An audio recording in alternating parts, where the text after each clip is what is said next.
Բարև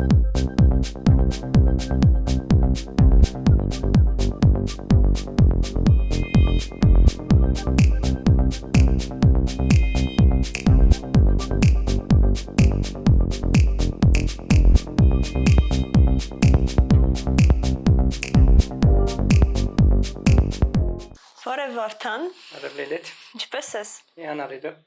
Ես էլ։ Նախ ուզում եմ ասել բարի գալուս Churchill հաղորդում ու մի փոքր ներկայացնել մեր հաղորդման մասին։ Լավ պատահական չենք ընտրել քեզ որպես հյուր, քանի որ գիտեմ, որ մարքեթինգի ոլորտում ես աշխատում, իսկ մենք էլ ուզում էինք մարքեթինգի մասին մի հատ հավես հաղորդում սկսենք, որը լինելու իրականում մարքեթինգ ու մարած հումոր, մարքեթինգ, վաճառք եւ հումոր։ Մինչև արդեն անցնել է իմ հարցերին, կուզենայի մի քիչ պատմես քո մասին, որտեղ ես աշխատում։ Նախ եւ առաջ շնորհակալություն հրավերի համար, իսկ թե որտեղ եմ աշխատում, ուրեմն սկսեմ թվարկել, որովհետեւ մի տեղ չի։ Հիմնական տեղը, որտեղ աշխատում եմ, այդ Rockbite ընկերությունն է, այնտեղ marketing project manager եմ հանդիսանում ու ընդհանրապես մարքեթինգի հետ կապված բոլոր հարցերով, որը կապված է ընկերության հետ, զբաղվում եմ։ Դա gaming է, չէ՞։ Հա, ինքը հանդիսանում է խաղերի Հայաստանում ամենամեծ ընկերությունը, որը հանդիսանում է լրիվ հայկական, այսինքն իր ամեն ինչը գտնվում է Հայաստանում, թե խաղերի արտադրությունը, թե խաղերի user acquisition-ը, թե խաղերի մարքեթինգը ու ամեն ինչը գտնվում է Հայաստանում։ Մենք հանդիսանում ենք ամենամեծ ընկերությունը Հայաստանում։ Բացի դրանից նաև աշխատում եմ Uplavin ընկերությունում որպես նախկին SNG երկրների business development executive, Mimo Studio-ում որպես business development executive ու ունեմ իմ անձնական բիզնեսը Findin, որտեղ հանդիսանում եմ co-founder։ Շատ տեղեր ես աշխատում, ահագին փորձ ունես։ Իրականում ես Վարդանի հետ շատ եմ աշխատել մարքեթինգի ոլորտում, գիտեմ, որ ինքը իր գործում շատ լավ է աշխատում։ Մի փոքր էլ պատմի էլի նախկինում, որ ինչ ավելի շիշտ ինչ ոլորտներում ես փորձ ունեցել կոնկրետ մարքեթինգում։ Մարքեթինգում փորձ ունեցել եմ կոնկրետ վաճառքների ոլորտում կլիներ դա e-commerce, կլիներ դա SaaS, software as a service, ունեցել եմ փորձ կրիպտո ոլորտում, բայց ամենամեծ փորձը եղել է այդ խաղերի ոլորտում։ Դեռ խաղերի ոլորտում եղել եմ համաշխարհային մեծ ընկերություններում, այնպեսիկ ինչպեսիկ են Riot Games-ը, Blizzard-ը ու Sony Entertainment-ը։ Վարդան, ես գիտեմ, որ նաև դու հոկեբան ես, չէ՞, մասնագիտությամբ։ Մի փոքր կպատմես դրա մասին, թե ինչքանով է օգնել, որ մտնես մարքեթինգի ոլորտ։ Մի փոքր ճշտում անեմ, հոկեբան չէ, նեյրոհոկեբան, այսինքն ուսումնասիրվում է այդ ոլորտը ուսումնասիրում է մարդու պահվածքը ու ինչ որ իր կատարած քայլերի սկզբնաղբյուրները ու այդ ամեն ինչը սկզբից իրականում ինքի մասնագիտությունն էր ու ես դրանով սկսել էի ուղղակի սովորել ու հետագայում ես զգացի, որ իրանով շատ լավ զուգահեռներ է լինում տանել մարքեթինգի հետ ու շատ լավ է լինում իրան օգտագործել մարքեթինգի մեջ, որովհետև երբ դու դիմացինին կարող ես հասկանաս ու դու կարող ես հասկանաս թե ինչի կարիք ունի դիմացինը, դու շատ ավելի հեշտ ես այդ ամեն ինչը տրամադրում դիմացինին ու դիմացինը ստանում է այն ջերմությունը, այն caring վիճակը, որը դու պլանավորել ես, որ իրան պիտի հասցնես ու դրա հաշվին այս մասնագիտությունն ու մարքեթինգը սենց սերտ իրար հետ կարան գնան ու իրանք իրար երբեք չեն խանգարի, հակառակ դեպքում իրանք իրար միայն օգնելու են ու ոչ միայն հոգեբանությունը մարքեթինգին, այլ նաև հակառակը մարքեթինգը հոգեբանությանը։ Իսկ այսպեսի հարց տամ, օրինակ դու քո մասնագիտությունն օգտագործել ես մարքեթինգը, որ մարդկանց մանիպուլացնես։ Դա պարտադիր անկեղծ մի հատ օրինակ վեր։ Օրինակ վերել թե ինչա կատարվում այդ ամեն ինչի համար։ Երբ դեռ աշխատում էի World ընկերությունում, այնտեղ աշխատում էի որպես conversion rate optimization manager ու այն ժամանակ իմ հիմնական գործն էր մարդկանց ավելի շատ մանիպուլացնելը, այսինքն նենց անել, որ վեբսայթ մտած մարդկանց ավելի շատ տոկոսը convert լինի ու դառնա վերջնական գնորդ, ու այդ ամեն ինչի համար օգտագործվում էր ինչքան հնարավոր է տրյուկներ, որը կարելի էր անել։ Կլիներ դա կնոպկեքի գույնը փոխելը, կլիներ դա տեքստը ավելի ներկայանալի դարձնելը, տեքստը ավելի գեղեցիկ ներկայացնելը, թե բովանդակային առումով թե ինչի կարիքն ունի մարդը ու որոնք են իր pain point-երը հանդիսանում, դրա վրա շեշտը դնելու ու դրանով այդ ամեն ինչը օգտագործելը։ Ոնց որ օրինակներ կարող լինի շատ, ուղղակի հենց ավելի գլոբալ կարող ներկայացնեմ հենց այդ ոլորտը, որտեղ ես աշխատում եի ու այն գործը, որը անում եի։ Իսկ ո՞ս gaming-ից մի հատ օրինակ բերես, որ քո հիմա ինչքան հասկանում եմ, դու խաղերի մարքեթինգ ես անում։ Մի հատ օրինակ ասա մեր հանդիսատեսի համար շատ հասկանալի ձևով, թե ինչ է կանում, որ ինքը իրան մանիպուլացնեք, հա, որ ավելի շատ ենթադրենք ձեր մոտից ինչ-որ բան կնի կամ խաղի մեջ ինչ-որ կա չէ խաղերի ներսում արկու վաճառքի բաներ։ Ուրեմն հենց այդ ամեն ինչով կարելի ասել զբաղվում է մի հատ ամբողջական մեծ department, որը զբաղվում է game balance-ով ու monetization-ով։ Իհարկե Rockbite ընկերությունում այդ թիմը շատ ավելի փոքր է, բայց նախկին տեղերը որտեղ աշխատում էի, այդ թիմերը կարող էին հասնել մինչև 300-400 հոգու ու իրանց գործներ հասկանալ թե ոնց է իրանց զգում մարդը խաղի ներսում։ Ու sense մի հատ հետաքրքիր փաստ կա, որ բոլոր խաղերը, որոնք սարքված են, իրանք սարքված են հատուկ նենց, որ ինչ որ X կետից սկսած դու սկսես նեղվել խաղից։ Խաղը որոշ կետից սկսած սկսում է քեզ նեղել, կամ քո մոտ չի երիքում ոսկիները, կամ քո մոտ չի երիքում ժամանակը։ Այո, շատ է լինում։ Հա, կամ դու պետք է սպասես կես ժամ, որ խաղաս մի անգամ էլ 5 անգամ։ Երկու օր սպասել, չգիտեմ, ինչ որ լցվի։ Այդ ամեն ինչը որ կա, այդ ամեն ինչը ազդում է նրա վրա, որ դու որոշում ես կայացնում կամ նայել գովաստ կամ գնել ինչ-որ մի product, իմեջայլոց այդ երկուսն էլ իրանք հավասար քանակությամբ գումար են բերում, գումար են գեներացնում ընկերությունների համար ու դրա հաշվին դու սկսում ես նեղել խաղացողին, բայց մինչև խաղացողին նեղելը դու պետք է իրան սիրես, որ ինքը կապնվի քո խաղի հետ, ու երբ ինքը արդեն դու զգում ես, որ ինքը բավականաչափ կապնված է, այդ ժամանակվանից սկսած դու պետք է իրան սկսես նեղել։ Երբ դու այդ գիծը, այդ կետը սխալ արեցիր, քո խաղացողները ուղղակի շատ շուտ են դուրս գալու։ Իսկ երբ այդ գիծը շատ նուրբ է պահպանված, խաղացողները մնում են քո մոտ, մնում են երկար, ու իրանք համ խաղից հաճույք են ստանում, համ չեն հասկանում, որ դու իրանց մանիպուլացնում ես ու տանում ես դեպի իրան ապրանք գնելուն։ Okay, ապրես շատ Վարդան, ուղղակի մեր առաջի ծանոթացումը շատ պրոֆեսիոնալ ստացվեց։ Մի քիչ օրինակ, բան ազատ ոչի հարց, ինչ հոբի ունես։ Բացի մարքեթինգից։ Բացի մարքեթինգից իմ հոբիներից է այդ անալոգ լուսանկարչությունը։ Այսինքն սիրում եմ հին կամերաներ, լենտաշնի կամերաներ ու սիրում եմ իրանց աշխատանքի process-ը, որտեղ ընդհանրապես տեխնիկա չի աշխատում, որտեղ ամեն ինչը ֆիզիկայի օրենքների ու լույսի օրենքների վրա է հիմնված, օպտիկայի օրենքների վրա է հիմնված, ու երբ դու կարող ես այդ պահը ֆիքսես ու հասկանաս, որ այդ պահին այդ լույսերը գտնվել են քո համար նախատեսված ինչ-որ X կետում, ու այդ պահը դու քո համար ոնց որ save ես անում, կյանքիցդ կտրում պահում ես, դա իմ համար աշխարհի ամենասիրուն բաներից մեկն է, ու դրա համար դա ոնց որ իմ ամենասիրած զբաղմունքն է, բացի մարքեթինգից։ Ու երկրորդը, որը երևի դժվար չէր հասկանալ, դա խաղերն է։ Ոնց որ առանց խաղերի կյանքը չեմ պատկերացնում ու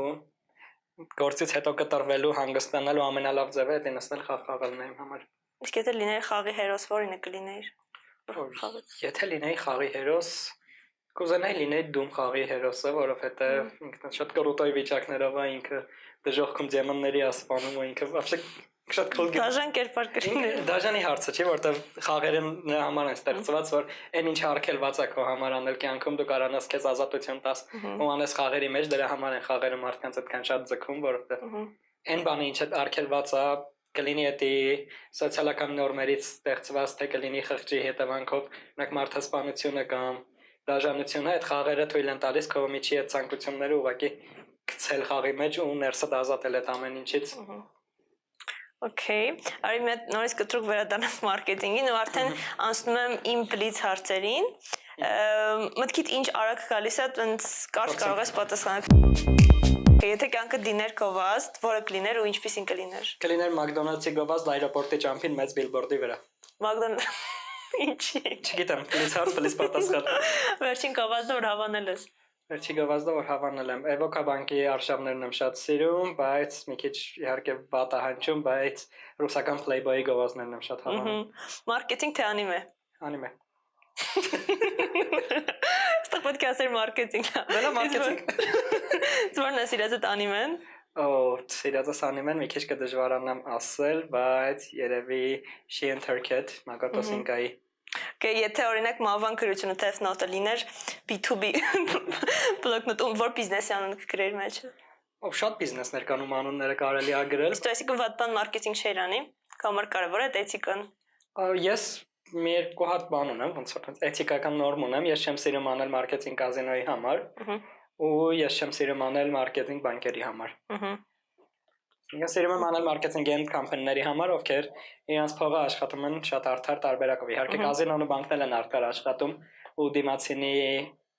հետևանքով են իրենք այդ ամեն ինչը անում, բայց այդ ամեն ինչը ես չեմ սիրում էլի։ Հիմա 3 հայկական ընկերություն, որ քո կարծիքով խզարում են մարքեթինգով։ Իդրամը, Evoca բանկը ու չգիտեմ։ Երևի Ամերիան, որովհետև ինքը ժամանակին շատ թույն իր տեղը դրեց ու ով ինչ բան ուներ, կարծրատիպ ուներ բանկի հետ կապված կարացավ կոտրի։ Okay, հաջորդ հարցը։ Օրինակ դու հարմարում ես Morgenstern մարքեթինգի հանճար։ Միանշանակ հա։ Ինչի։ Որովհետև ինքը ոչ մի բան չանելով, ոչ մի նորմալ տաղանդ չունենալով կարացավ ամբողջ SNG շուկան վերցնի իր վրա, շատ կարճ ժամանակներում դառնա միլիոնատեր ու դառնա ամենամեծ ինֆլուենսերներից մեկը ռուսական շուկայի համար։ Իսկ կարող է իր քայլերից մի հատ օրինակ բերես, որ քո կարծիքով շատ թույն քայլեր արել։ Իր քայլերից վերջերս ինքը բարեգործական նպատակներով մի հատ տղայի համար սկսեց իր սթորիներում գումար հավաքել իր աուդիտորիայից ու այդ տղու բուժման համար պետք էր 90 թե 180 միլիոն ռուբլի ու ինքը սկսեց ամեն անգամ ֆլեշմոբի տարբերակով 6-երով գումարներ սկսեցին ուղարկել մարդիկ 66666 կամ 666666 6 միլիոն 666666 ու տենց ֆլեշմոբ էր սկսել որով գումար էր հավաքում ու հիմիկվա դրությամբ եթե չեմ սխալվում 70-80%-ը հավաքված է պետք եղած գումարի ու ինքը այդ ամեն ինչը արեց իր ինֆլուենսի հաշվին, իր հարուստ աուդիտորիայի հաշվին ու իր անվստահողների հաշվին։ Դրաշքիրը չի լսել։ Հաջորդ հարց Էլոն Մասկը եթե քեզ նշանակեր Մարսի առաջին մարքեթինգի ղեկավար ինչ կանեիր։ Ինչ կանեի։ Հետաքրքիր հարցեր իրականում։ Առաջին մարքետոլոգը Մարսում։ Սկսենք նայած որ կուրախանայի որ ես առաջինն է։ Բայց թե ինչ կանեի Մարսում։ Մարսում պետք է ստեղծել նորմալ ուտելիքի ինֆրաստրուկտուրա։ Դե լուրջ ես տանը։ Էլի լուրջ է, պետքա ստեղծել թույն ուտելիքի ինֆրաստրուկտուրա, ու այդ ուտելիքը մարդկանց համոզել, որ բան է, իրականում Կարելի է ստեղծել Mars stickers, որ Mars-ը կա, դրա բան պրովերսիա։ Եթե Earth-ի վրա Mars ենք ուտում, Mars-ի վրա Earth կուտենք։ Ինչ է լինում իրա կարկախոսը մի հապաղիր թրիր երկու։ Պարավալից։ Okay, չէ ինչ է ամենակարևորը, որ քանի որ երբ Mars-ը սկսեր ու մարքեթինգի խնդիրը էր, ոնց որ հիմա կա վակցինացիաների հետ խնդիր, տենց էլ լինելու էր, մարդիկ վստահում են, մարդ գնան թե չեն վստահում, այսինքն դրա մեծ արշավը պետք էր սկսել էդի սիրուն translate անել բանի վրա,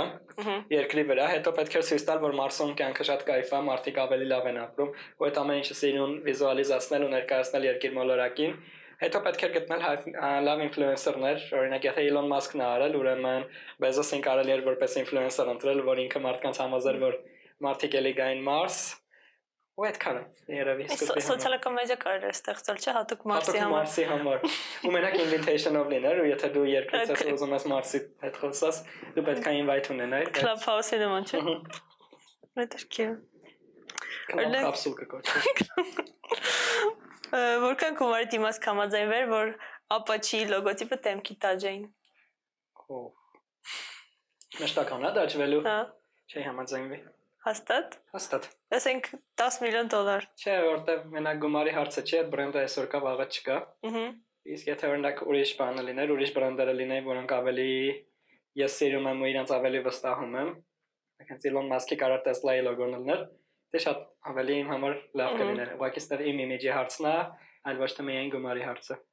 Okay։ Հաջորդ հարցը, ինչ ընդհանրություն ունենաս քեզ vegan ու SEO-ն, մեր search engine optimization-ը։ Ու vegan-ը։ Հումորային մոտեցում։ Հա, չի լինի հումորային չմոտենալ,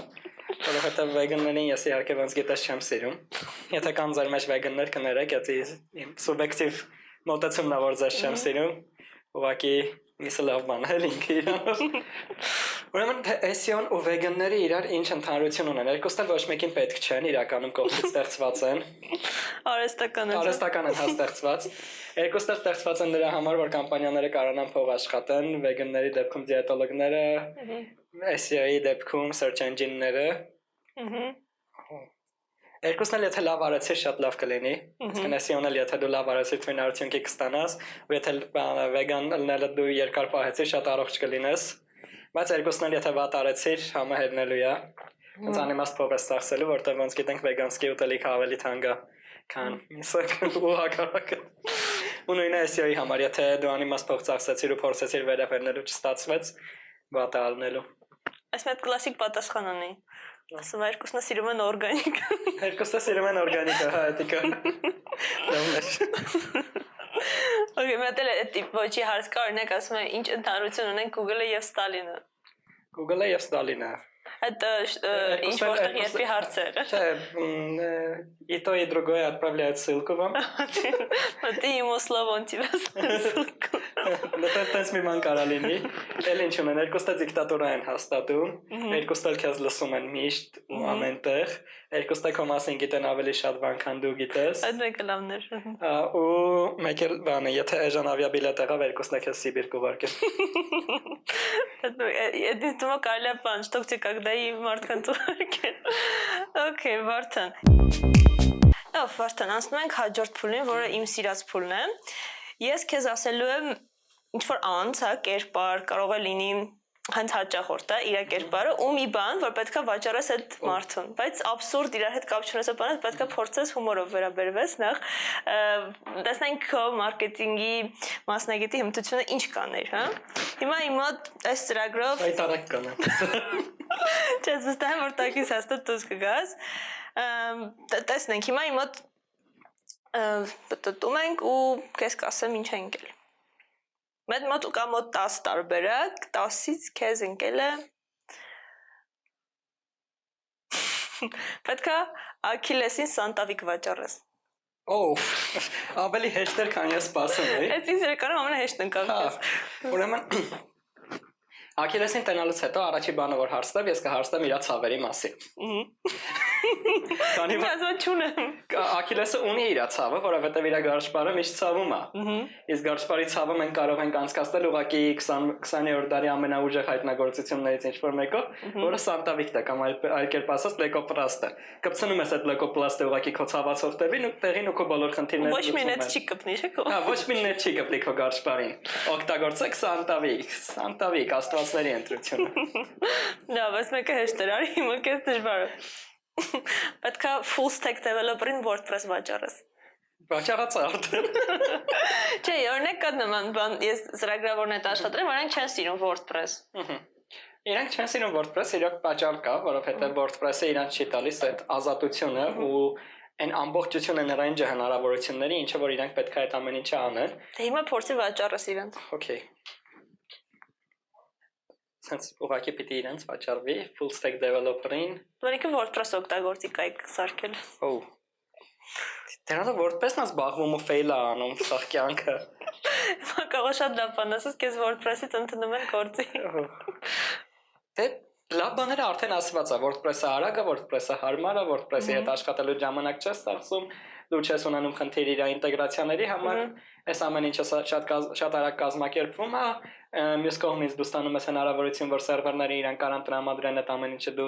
նստած վրան արագ լինի, թեմաների շատ մեծ գալերեա կա, որ տեղից դու կարաս տունը պարկես WordPress-ը գործը տանի։ Հա, կարաս տունը պարկես WordPress-ը քո գործը անի, մի հատ կնոպ կասում ես, կես ժամ հետո վեբսայթը պատրաստ լինի, իսկ վեբսայթի մեջ նոր feature ավելացնելը ուղղակի քեզնից տանի 15 րոպե, այլ ոչ թե 1.5-2 ժամ։ Ես չեմ երևում չէ։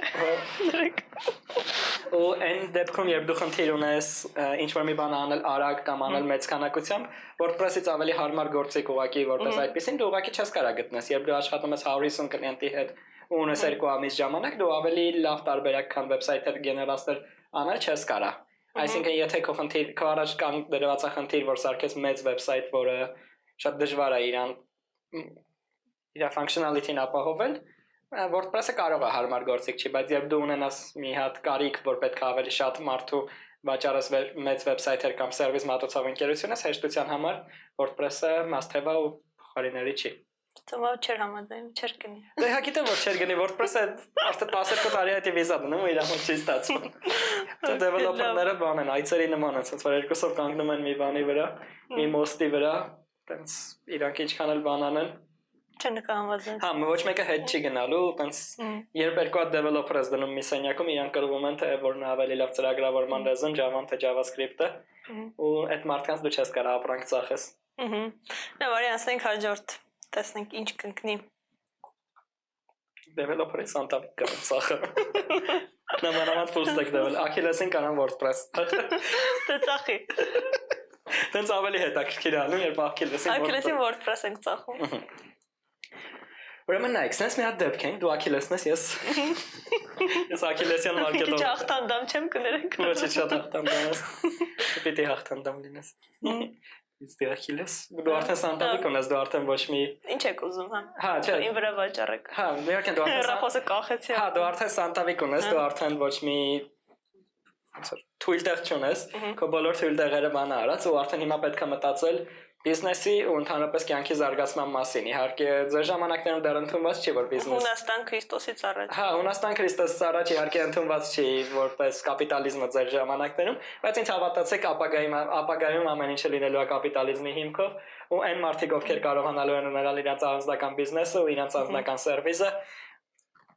իրանք ավելի բարձր են գնահատվելու մնացածից։ Այդ թեմայից դուրս հարցել է Աքիլեսը ինչով էր զբաղվում իր կյանքում։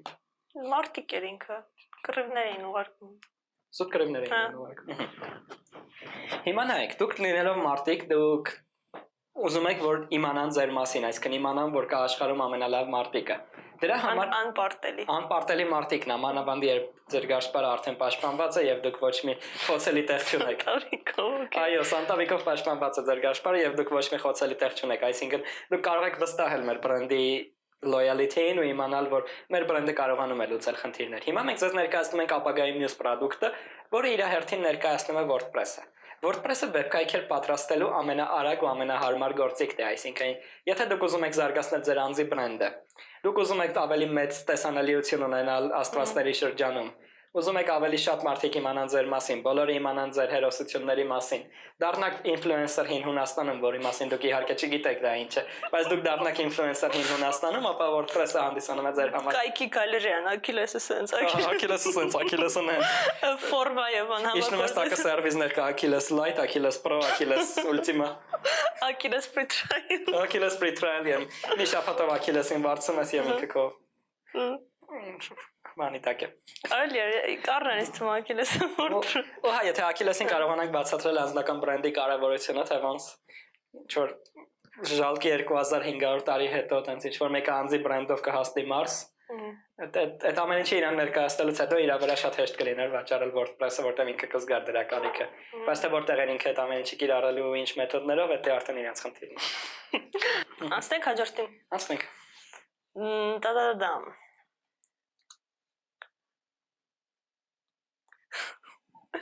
Պետք է Բիլի Այլիշին Թաթա Սիմոնյանի դիսկը վաճառես։ Օհ։ Բիլի Այլիշին Թաթա Սիմոնյանի դիսկը։ Հետևում եք տրենդերին։ Ես եմ Բիլի Այլիշի։ Բիլի Այլիշն ես ինչպես միշտ։ Այո։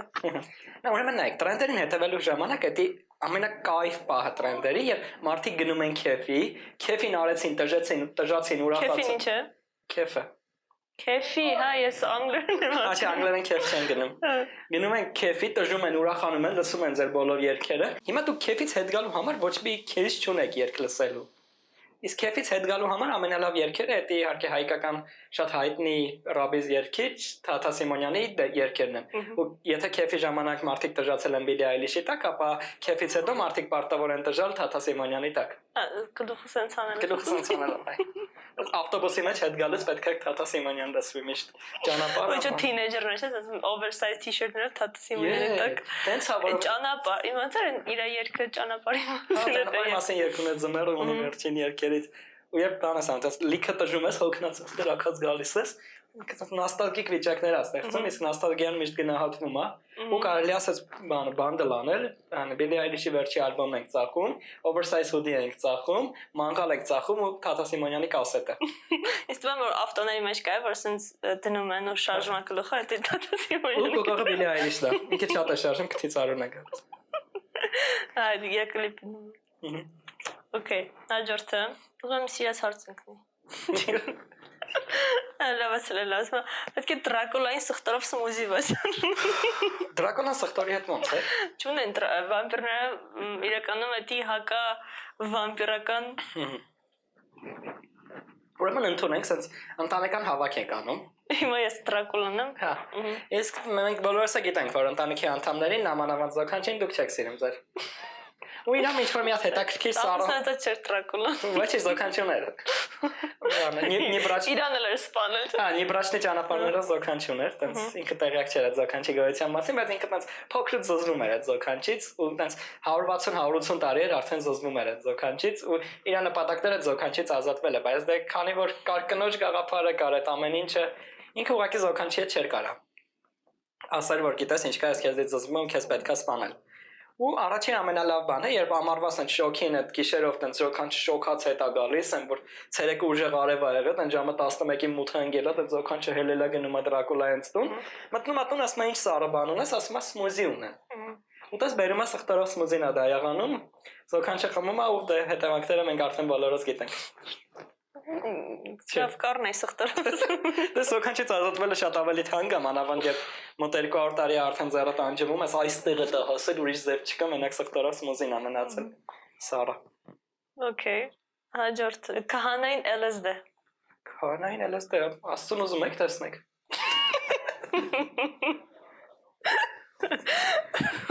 Դու հեշտեր։ Վերջացավ։ Դա։ Ասենք հաջորդ Հիմա փուլին։ թե հետո։ Անստեք։ Ուրեմն նայ, Վարդան, հաջորդ փուլի համար քեզ պետք է գալու քո հեռախոսը։ Դու զանգելու ես քո ընկերներից մեկին։ Չէ, նախ առաջին հերթին ընտրելու ես որևէ իր կոմոդ ու փորձելու ես իրան վաճառես։ Բայց մենք պետք է բարձրախոսով լսենք։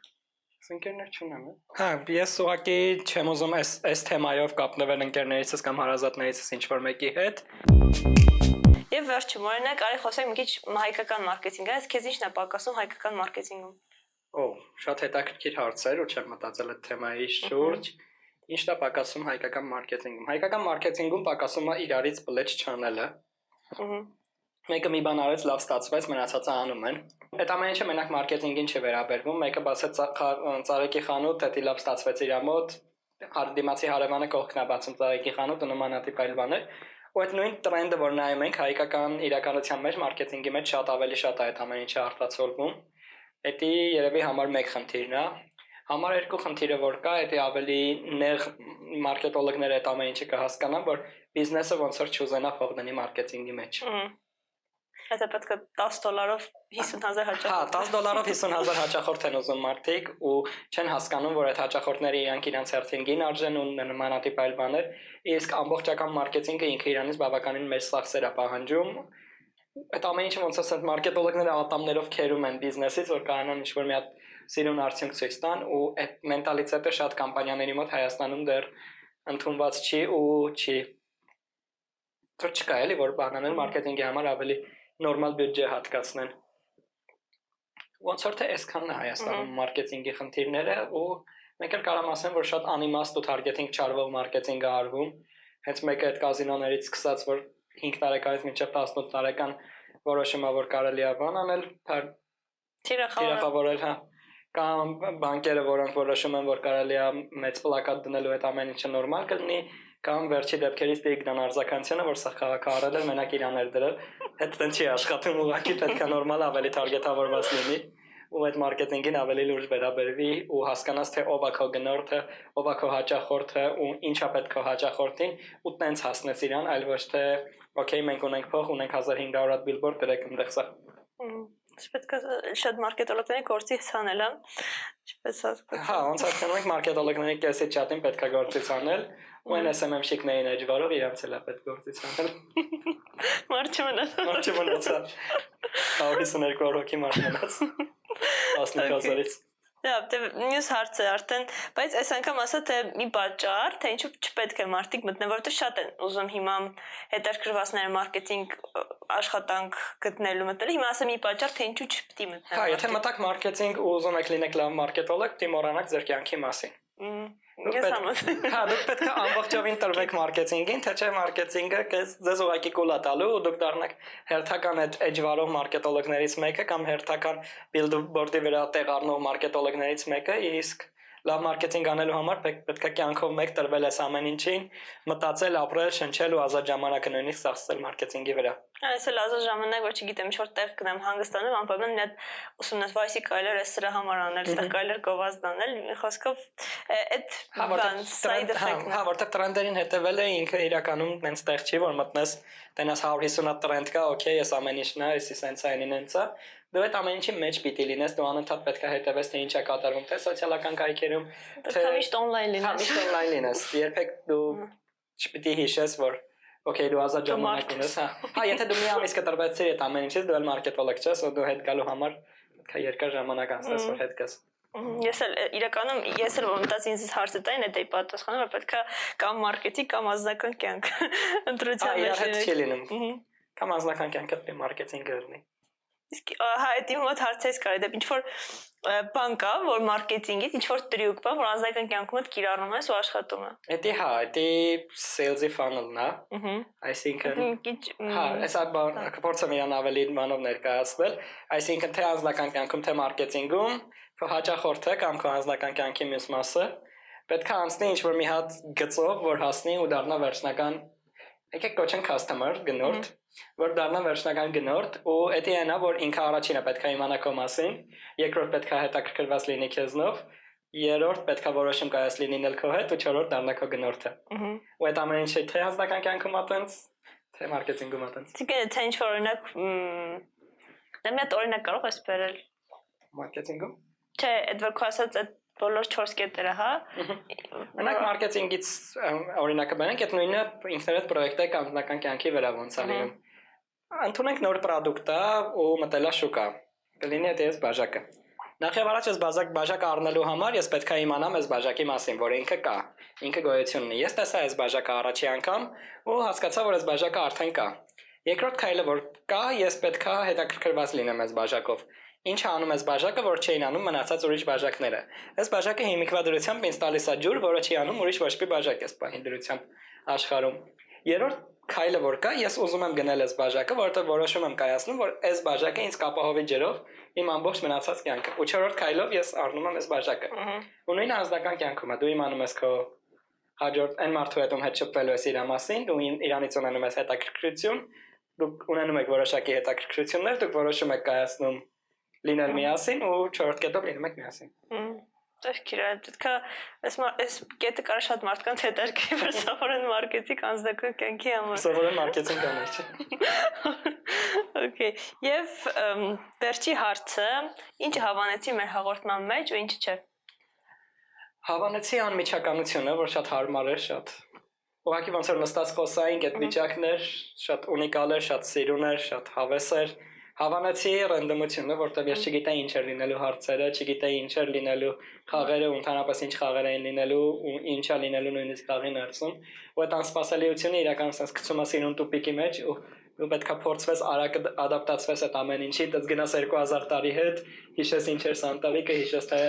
WordPress-ը վավշեխի կարող Աքիլեսին պետք գանու նմանատիպ այլ բաներ պետք է հիշես ու փորձես այդ ամեն ինչը իրար հետ միքսես։ Իսկ ինչը դուր չեկավ, որ շոկա։ Չէ, իրականում ամեն ինչը դուր եկավ, շատ հավես էր մտածված ու Այստեղի համար կարաս մարքեթինգ անես հովացուցիչներ վաճառել։ Հովացուցիչներ կարելի է վաճառել, այնտեղ շատ լավ տեղ կա հովացուցիչը ինքն նամանավան դրսի պատա շատ հեշտ կլինի։ Խաբարտան։ Հա, ապարիկով եք արագ վերցնեք տենց 12 ամիս առանց տոկոսադրույքի։ Բանկում էլ ես արդեն։ Բանկում էլ, չէ, բանկում չենք աշխատելու։ Խանութում ենք աշխատում, որը բանկի հետ է։ Ապարիկի աղջիկն ես։ Հա, ապարիկի աղջիկն է։ Աշար։ Ապարիկի աղջիկն է։ Խաբարտան, շատ շնորհակալություն, որ եկար, համաձայնեցի, շատ հետաքրքիր զրույց ստացվեց, ես վստահ եմ, որ այս հարցերը նաև կազմելուց մտածել ենք, դու ես որ քեզ ճանաչում եմ, մտածել եմ ինչ կարող ես պատասխանել, իրականում ավելի լավ պատասխաններ տվեցիր, քան ես ակնկալել էի։ Ու հաջորդ խնդրանքը մեր հետևորդներին դու պատկերացրիք արդեն ինչ ֆորմատով է լինելու հաջորդ հաղորդումները, խնդրենք մեկնաբանությունը նշեք, թե մեր հաջորդ հյուրին ինչ տարբերակներ տանք, որ նրանք վաճառանալի նույն տարբերակով, հա, ինչ որ մեկին ու ինչ ենք ուզում վաճառենք։ Այսքանը, ինչ որ անփոփոխ խոսք, ինչ որ մաղթանք ունես։ Եկեք ես հաջորդ հյուրին բանտանք, որ ինքը պիտի վաճառի։ Դա թող լինի եկեք իմ սիրած մարդկանցից մեկը Իլոն Մասկին։ Թող ինքը վաճառի Սևանի ջուրը։ Եղավ։ Ինքը հեշտ է շատ վաճառել է, բանավան Արանքը Մարսի խնդիր կա։ Թող բանի։ Ջրի խնդիր կա։ Կամ չէ, ավելի վատ, այն բանկեքով հայկական օդը թող ծախի։ Այն որ 50% քաղաքի օդը, 25% լեռների օդը, այն մյուս 25%-ն է իրանց բանի, ասենք, Վայոց ձորի օդը։ Թող էդի վաճառի։ Էլոն Մասկին հայկական օդ, բանկայով։ Բանկայով։ Կանսերվի բանկայը բացում ես, միջից հայկական օդը։ Էդի լավ, հյուրի մոտ կանեմ մեկն, ինձ թվում է հեշտ է լինելու։ Եղավ, շատ լավ։ Ուրեմն, եթե հասել ես այստեղ, նշանակում է հավանել ես մեր հաղորդումը։ Որովհետեւ բաճ թողնես հաջորդ հաղորդումները, կարող ես բաժանորդել մեր YouTube-յան ալիքին, սեղմել զանգակոճը, որովհետեւ առաջինը ստանաս ծանոթությունները։ Ու չմոռանաս մեկնաբանություններում նշել, թե ում կուզենայիր տեսնել որպես մեր հաջորդ հյուր ու ինչ կուզենայիր, որ նա վաճառեր։